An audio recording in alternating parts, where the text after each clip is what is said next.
Recording studio जीवा चौक मधुबनी। अखन हाथ सुन रहल छी गायक प्रदीप सक्सेना के।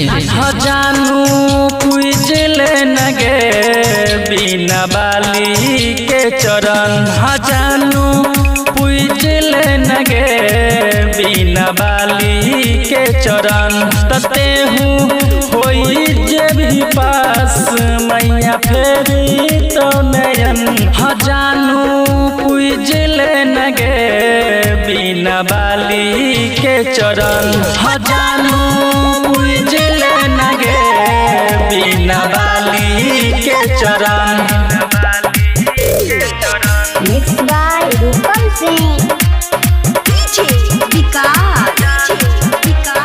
Presented by Goldy music Matiyala Sitamarhi. बिना वाली मैया की रूप देखई है रानी करी है उपास गे। खुश है तो मैया दे तो नमर झकास गे।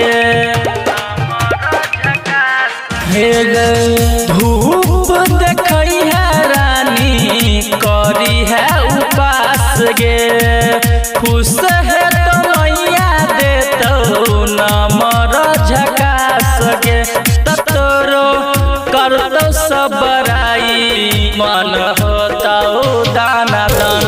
जानू पूजले नगे बिना बाली के चरण।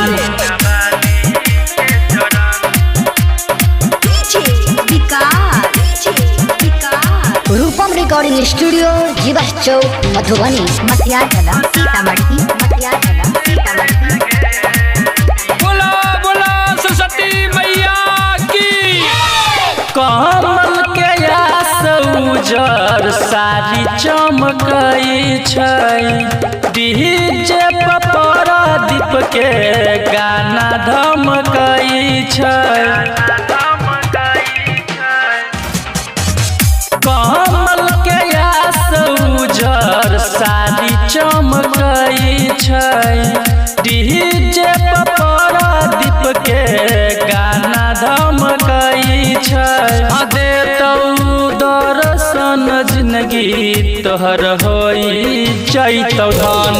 जानू पूजले नगे बिना बाली के चरण।